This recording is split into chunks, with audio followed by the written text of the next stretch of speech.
The night she ran, the wind smelled like rain and old gunpowder. I was sitting a horse in the mouth of an alley, hat low, watching Julian drowse under a sky full of tired stars. Mining town, boards creaking, piano limping through a saloon door, a drunk laughing where there weren't much to laugh at. My bones ached the way a man's bones do after too many winters. The kind of ache you don't cuss at. You just carry it. They say the desert keeps what you've done. I reckon it keeps what you've lost, too. I'd come down from the north to hire a few hands and push 40 head up toward Prescott before the first hard cold. Nothing fancy. Cattle, trail coffee, a slow bed in a strict widow's boarding house. I aimed to leave quiet, leave the way a ghost leaves a room. No prints, no trouble. Then I heard her, not words, a breath caught wrong, shoes slipping on dust, a fight a man shouldn't pick with the dark. I turned my horse and saw her hit the end of that alley like a sparrow flying with a busted wing. Thin dress, threadbare boots, a blue bundle clutched tight. Fear ran ahead of her like a lantern. Behind came Vernon Pike. I knew the shape before I knew the name. Greasy law of a bad house. Madame Lucille's partner. Man who liked folks small so he could feel big. I'd crossed him once in Tucson over a boy he swore had cheated at cards. That night, I talked him down. Some nights, a man will listen. Some nights, whiskey does the listening. Get behind me, I said, quiet as a prayer. She near ran into my chest, breathing quick, salt in her cheeks. I felt her tremble through the duster on my shoulders. Small thing like that shouldn't have to shake in a world God made wide. Pike slid in, eyes mean. Evening, Thompson, he said like the word itself had teeth. Madam's canary flew the cage. Hand her over. No, I told him. Just the one word. I don't carry many. He smiled wrong and reached for iron. I didn't. I just let my hand rest on the colt, the way a father rests a hand on a boy's shoulder when he's fixin' to learn him something. Moon hung there heavy. We all listened to the piano die around the corner. Then he spat and backed off, dropping a promise nobody asked for. Ain't over, he said. Not by a long shot. I knew he meant it. Men like him don't forget what stands up to 'em. I turned to her. Up close she looked like the last hour before dawn. Tired, raw, wanting light. You're shivering, I said, and set my coat over her shoulders. Leather and trail dust. Coffee and a little rain. That coat had ridden more miles than most marriages. It fit her like a vow. You don't know what they can do, she whispered. I know enough. I said, name? Abigail Turner. Isaiah Thompson. I told her I tipped my hat to a name said honest. You got someplace safe till morning. She swallowed. Stage leaves at 7, but the station, they tell her when a girl tries to go. I saved for a ticket. I don't aim to go back. Mrs. Walsh keeps a clean house on the edge of town, I said. She believes in 2 things, God and rules. I'll take the chair. You take the bed. Nobody bothers a soul under her roof. She studied me like a trail with 2 forks. A woman who's been owned against her will don't owe trust to any man. I waited. The desert don't rush, and neither do I. All right, she said, voice small, spine straight, but I won't trade one prison for another. You won't, I answered. Oh, not with me. We walked the back ways. She flinched at shadows, tightened the coat when a door banged or a laugh broke loose. I kept a pace she could match, didn't touch her, didn't crowd. Just made sure my shape was always between her and what the night might wish. Truth is, I knew her story before I heard it.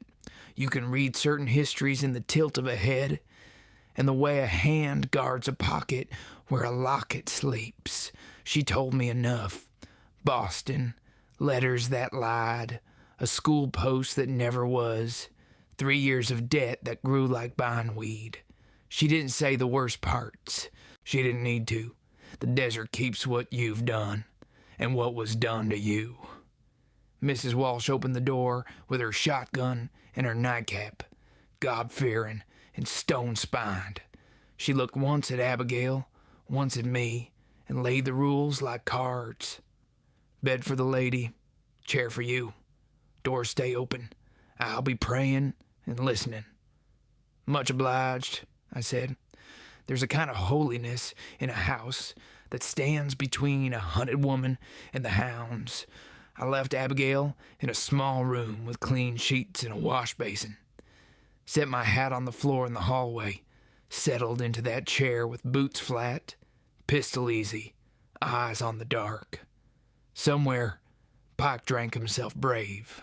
Somewhere, the piano started up again, then thought better of it. Past midnight, the town remembered it was tired. A man alone grows used to watching doors. You stop thinking about it. Just breathe. Listen. Let the black tell you what moves inside it. The war taught me that. So did every trail since.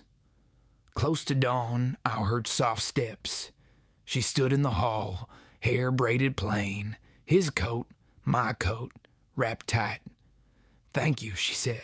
Not for the chair, not for the colt, for the thing a woman can name only when she's almost safe. I nodded. Words are expensive before sunrise. We left by the back when the sky went pewter. 2 horses waited at the hitch, my bay gelding and a dappled mare borrowed off a favor. Her name's Daisy, I told her, gentle as a hymn. Keep your heels down. That's it. She climbed hesitant, found her balance, jaw set like a soldier's. I looked at the road north. Prescott. Work. Men I trusted. 40 head that needed moving, and a girl who'd run through hell for a sliver of morning. I figured I could haul all of it. Some lives turn on a big moment, loud as a cannon. Mine turned quiet in the breath between her fear and my coat settling on her shoulders. And in the place a promise makes inside a man when he realizes it ain't spoken to look noble. It's spoken to be kept. Funny how the wind remembers what we try to forget. We cut through back lots, headed east where the cottonwoods kept their own counsel. Dawn came slow. Gray first, then that pink a man remembers even when he can't recall names. Abigail rode light, learning Daisy's stride, holding my coat shut at the throat like she feared the morning might steal it back. I kept us in the hush. Chickens barked, a door groaned. Somewhere a bottle clinked against another bottle. Town waking. Trouble waking with it. We didn't go to the station.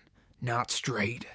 I set our track along the arroyo, then north where a low ridge could hide us from eyes that aimed to own. Safer that way. Wind carried the last smoke from last night's mistakes. Thank you for the horse, she said. She's yours till you ain't needin' her, I answered, and then she's still yours if you want. Abigail nodded, jaw firm. She rode like a woman used to walking far. Every now and again, she glanced back, quick, then look ahead, as if she was teaching herself to do it right. The sun came up decent. The day promised heat. We found a spring where the water liked to talk. I filled the canteen, spread jerky and a hill of bread. She ate like a bird, small bites, careful eyes. Folks who've had things taken learn to keep watch, even when the mouth is busy. Do you know Prescott? She asked. I know the road, I said. I know a widow keeps a proper school. I know a rancher owes me favors. and I know 40 that don't move themselves. I looked at her over the rim of the tin cup. You'll be all right there. Her hand drifted to the small blue bundle she carried. Not a baby. Papers, a locket, one dress folded too many times. Things of life can be boiled down to when the fire gets hot enough. She didn't open it. She just made sure it was there. The spring sang. Cottonwood shook the light down in bits. The sound pulled a door open in my head that I try to keep shut. Years back, before my hair forgot its color and my patience learned to walk, I rode south with a woman named Hannah. She wasn't mine, not by court or church, but the world had marked her by sorrow, same as it marked me, and we'd done our best to make a camp that didn't blow apart every time the wind remembered our names. She laughed easy, worked hard, kept a book tied with ribbon like it was a small stove that could warm a winter by itself. She believed God might still want something good for us. I wanted to believe, 'cause she did. Her sister Liddy followed a letter west. Same lie as most letters, the kind that smells like fresh ink and steady wages. Parlor house in Benson caught her, called it debt. Hannah got the news from a boy who'd come up with a freight wagon and a memory for tears. She said we'd go. I said we would. I wish I'd said it quicker. I wish I started the very breath before she asked me. We rode 4 days. Sun a hammer, dust a second skin. I remember the exact sound of her humming. Low, just for her, thumb rubbing that ribbon on the book. I remember saying we'd fix it. That some wrongs can be pushed back where they belong if a man keeps his hand steady and his temper on a leash. I meant it. God knows I meant it. Benson was heating glass and a piano that didn't deserve its keys. I put on my Sunday voice and my Monday face, asked nice, offered money that was honest. They laughed soft, told us Liddy liked it fine, told us to go on, be respectable somewhere else. The madam wore a silk the color of bruises. The man beside her folded his arms the way a noose folds around a neck. Said names like he was counting coins. I walked Hannah out. We stood by the hitch rail while the best part of the day went gold on the far hills. I should have dragged the sheriff there and then, should have roused the town like a hornet nest. Instead, I told myself I'd come back when the odds were numbers I liked. I told myself I was protecting Hannah from the kind of trouble that don't let go. We camped 2 miles out.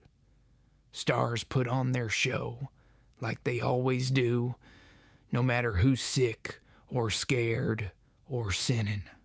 I watched the fire and promised her tomorrow. She fell asleep with that ribbon tucked under her chin. Before dawn, Hannah was gone. Left the book, left the coffee set, took my spare pistol, walked herself into town while I slept with my honor neat and folded. She went to fetch her sister with words first, steel second.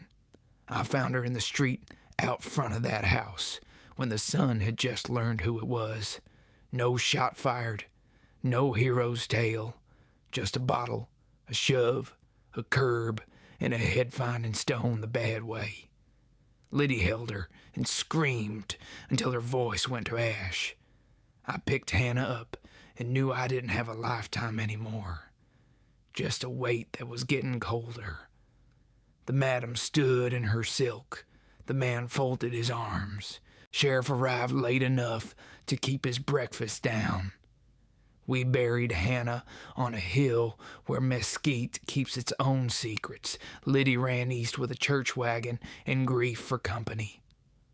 I stayed. I stayed a long time because leaving felt like confessing I deserved to. The wind at the spring shifted. Abigail watched me, quiet, like she could hear the parts I wasn't speaking. Maybe she could. Some sorrows sit so near the skin they don't need language. "I take you north," I said, voice rough from a throat that had forgotten softness. "I keep you out of that house and out of his hands. I don't hand you to any sheriff who owes a madam a favor. That's the whole of it." She looked to where the arroyo ran thin and the trail turned to sky. "Why?" she asked, not unkind, just a woman weighing a man. "Because last time I was late, man," I told her, "and I've learned what late costs." We sat with it a while. She wiped at her cheeks once. Not much. Enough. I rose, cinched my saddle. The leather spoke the way old leather does, like a friend who knows you can't be talked out of the road. We rode on. The day set its teeth. I kept us off the main. A hawk traced lazy prayers over our heads. Now and again, Abigail's hand would go to that blue bundle. I never asked what sat inside. Folks deserve one piece the world can't inventory. By noon we had the ridge at our back and the long opening on our eyes. Prescott lay somewhere beyond heat shimmer and 1,000 hoofbeats I hadn't put in yet. I felt tired in a useful way. Hannah's Hill showed up in the sky the way it always does, even when it ain't there. I tipped my hat to a place only I could see. Abigail saw the gesture, didn't pry. The kind of courtesy that stills a man's storm. I reckon love, when it comes late, has to learn to stand beside grief instead of trying to outshout it. The desert taught me that. Slow and dear. Some memories don't fade. They just learn to ride quieter. By the third day, the trail had gone dry as chalk and straight as a lie. Sky so wide, it made a man small. We crossed out of the low scrub into a place where even the wind sounded tired. Abigail rode behind me most times, a length or two back, like she wanted the distance to breathe, but not enough to be alone. We didn't talk much. Some journeys don't need words. The horses found their rhythm, and I kept my eyes on the horizon that never did get any closer. But peace, out here, it never lasts long. Near sundown, we hit the trading post at Dry Well, a crooked porch, 2 barrels, one man too sober to be friendly. I knew him. Hank Mason. Trail cook once, scout later, now keeper of other folks' dust. We'd fought on the same side once, a long time ago, though I don't recall which one. "Isaiah," he said, squinting. "Heard you quick ghosts and cattle both." "Just passing through," I told him. His eyes slid to Abigail. "And the lady." "She's passing too." He grinned, the way men grin when they know they shouldn't. "Oh, you running a rescue wagon now." I didn't rise to it. "Need water, grain, and a bed for her. I'll take the stable." Hank studied me, long enough to stir the air wrong. Then he spat into the dust. "Got word from Julian last night. They're looking for a girl. Said she run off with a man who shot a fellow guard dead." Abigail froze. I felt her breath falter behind me. I said slow, "You believe in everything men like Vernon Pike send to be believed." Hank shrugged. "Ain't believing, ain't denying. But that bounty notice has your name on it, Isaiah. Says you took what wasn't yours." The world went still. My horse pawed once, soft, like even he felt it. "Then it's a lie," I said. "But lies travel faster than truth in these parts." Hank's hand twitched near his belt. "Ain't personal, old friend. Just business. $100 is a clean sum for a man running out of luck." Abigail's voice cracked the air. "You'll have to shoot him first." She stepped out from behind me, my coat still on her shoulders. eyes bright with a courage she hadn't known she owned. He saved me. He didn't touch your damn bounty, and if you aim to sell him out, you'll have to go through me. For a breath, even the cicadas shut up. Hank looked from her to me, read something in the space between, and cursed low. Still taking strays, Isaiah? Same fool heart as before. I moved closer. I don't want trouble, Hank. No, let's leave it at that, he sighed. Fine. Water's out back. I ain't seen you. I ain't heard you. But if Pike rides through, I can't promise I'll remember to stay quiet. That was all the mercy I'd get. We filled the canteens. Didn't rest.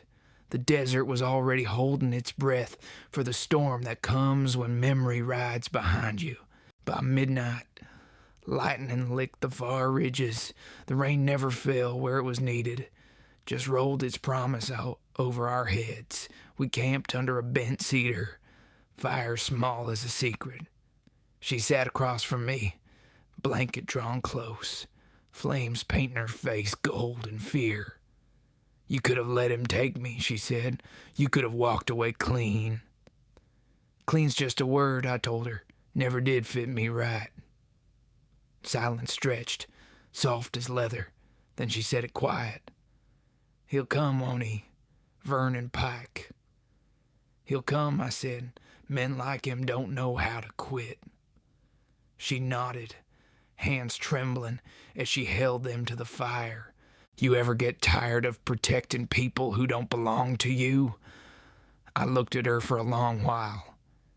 Maybe that's the only thing I got left that still makes sense. She turned her gaze to the flame. When I was 13, she said, my mama told me there's two kinds of men in this world. The kind that breaks things and the kind that fixes what's been broken. You look like the second kind, but you talk like the first. That stung, because it was near true. Before I could answer, the horses snorted. Sound came from the dark, a click, a whisper, then metal catching moonlight. Stay low, I said. Gunfire tore the quiet. Splinters from the cedar bit my cheek. Abigail dropped flat. I rolled, fired once, twice, heard a yelp, then hooves pounding away. The smell of powder hung thick.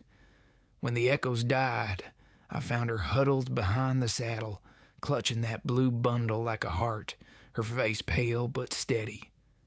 Was it him? She asked. No. Scouts, maybe, or paid ears, but Pike's close enough to smell. She looked at me then, something fierce in those eyes that used to flinch from shadows. Then we ride till he can't find us.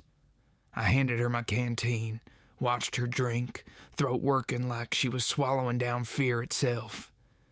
Abigail, I said low, if he catches up, you keep riding. Don't wait for me. She shook her head. No, Isaiah. I already spent 3 years doing what men told me. You don't get to be another voice telling me to run. Her words hit like truth from a Bible I'd quit reading. We sat till the fire died, each of us guarding something. Her guarding hope, me guarding her. Out there, in the wide black between thunder and silence, I felt a shift inside. I wasn't saving her anymore. We were saving each other, one heartbeat at a time. The wind turned colder, smelling of iron and coming rain. Some debts follow you like a horse with your brand on it. Won't quit till you pay. By dawn, the storm had passed, but the world smelled like a wound. The air was sharp, clean in the cruel way only desert mornings can be. I saddled my bay slow, feeling the ache in my hands. Too many years, too many ghosts. Abigail packed what little we had left, her blue bundle tied tight behind her saddle. The fire had gone to ash, but she stood over it a while, staring like a woman looking into her own past. You all right? I asked. She nodded. not convincing either of us. Dreamed of him, of Vernon. He was laughing. Then he's afraid, I said. Men laugh loudest when they're scared of what they can't own. We rode out quiet. The trail bent north, and the sun rose mean. By noon, the road split. One path toward Prescott, one cutting through Dead Man's Pass. I chose the hard one, safer that way. Halfway through the pass, we heard it. Hoofbeats, fast and sure, coming up behind. Pike, he didn't bother hiding. His men fanned out, 5 or 6 rifles catching light. "I ain't no use, Thompson," he called. "You give her back, I might leave you breathing." Abigail's horse skittered. I turned mine sideways, shielding her. "You ever think you might have already lost, Pike?" I asked. He grinned. "You always were too proud to sell cheap." I saw it then, the same smirk from Benson from that night Hannah died, the kind that said he'd done worse and would again. My hand went still on the reins. "Stay low," I murmured to Abigail. If this goes wrong, you ride east till the sky turns green." She whispered, "I'm not leaving you." The first shot cracked the silence. Rock splintered above us. I fired back. 1, 2, clean. The bay lunged sideways, snorting fire.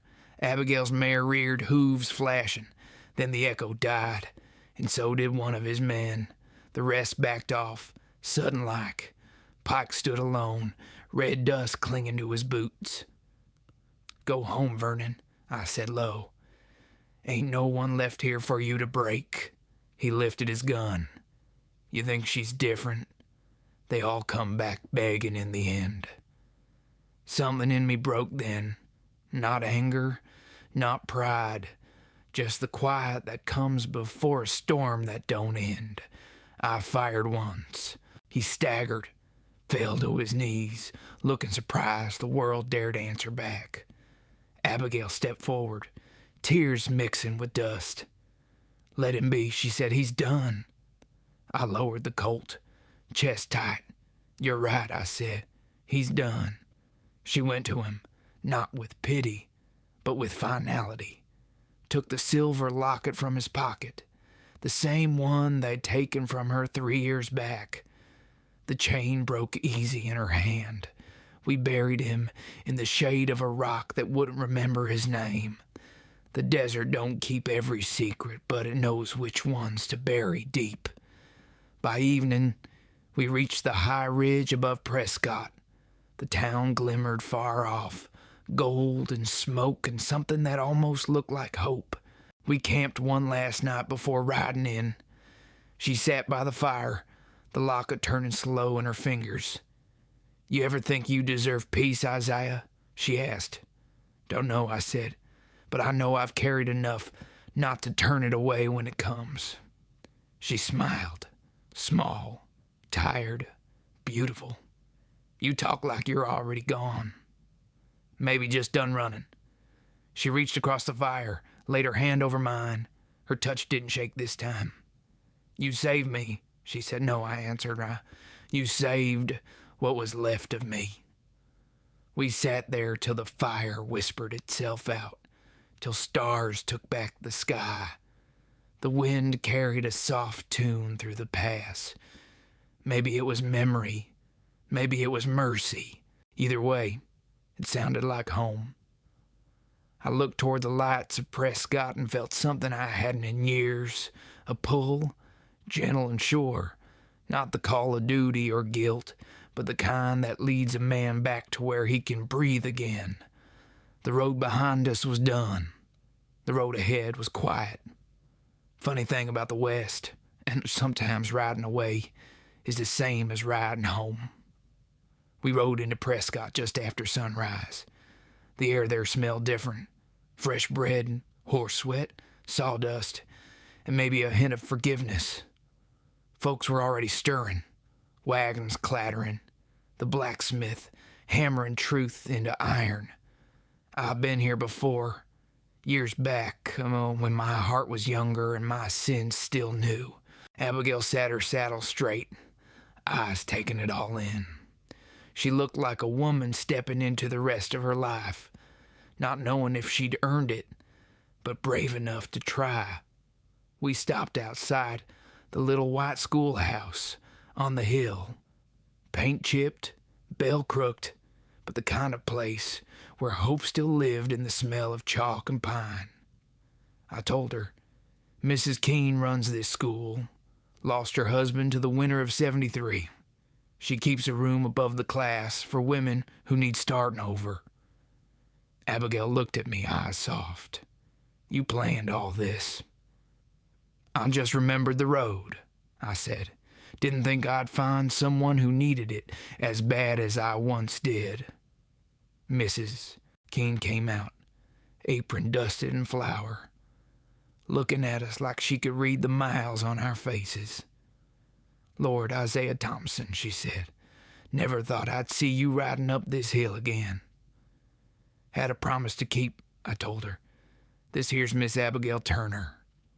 Needs work and a chance. Mrs. Keene smiled that no-nonsense smile women wear when they've seen too much to be fooled. Well, child, we could use another pair of hands teaching letters to those who don't care for numbers. You can start with a clean slate if you want it. Abigail's throat worked like she might cry, but she didn't. I do, she said, voice steady. I left her there with the sun at her back and my coat still on her shoulders. She looked smaller without the road behind her, but stronger too, like the desert had finally burned off every lie that ever chained her. I should have left then. A man like me don't belong in towns much anymore, but I found myself riding out slow, then stopping under the same cottonwood that used to shade my wagon years back. I sat there, staring at the dust rising behind her. Couldn't tell if it was goodbyes or just breathing for the first time in a long while. 3 days later, I was still in Prescott. Helped an old friend drive some cattle through.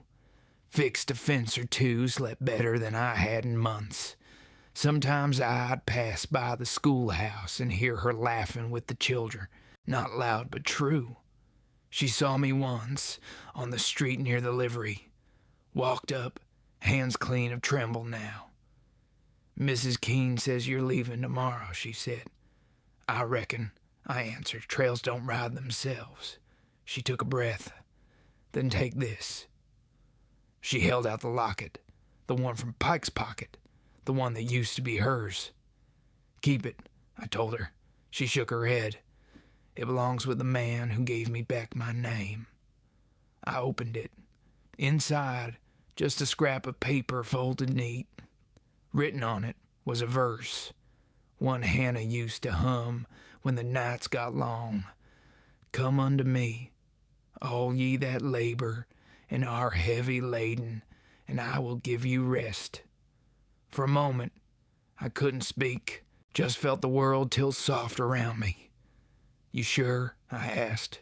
She smiled, the kind that holds both tears and peace. I'm sure. You already carried me farther than I ever thought I'd go. I took the locket, closed it gentle, and tipped my hat. Then I'll keep it close. Might remind me there's still something good left out here. We stood quiet while the wind talked between us, and then she said, Goodbye, Isaiah. I said, It ain't goodbye, ma'am. Just a long trail with your name somewhere on it. She laughed, soft, and turned back toward the schoolhouse, sunlight catching the braid in her hair. For the first time in a long while, she didn't look lost. I watched her till the door closed, then swung into the saddle. The bay shifted, eager to move. As I rode out of town, the hills shimmered gold under the morning. Every hoofbeat felt lighter, like the ground itself was letting go. The desert waited ahead, same sky, same silence, but somehow it didn't feel empty anymore. I reckon some souls you meet just long enough to remember what mercy sounds like. And maybe love ain't about holding on. It's about learning to let go gentle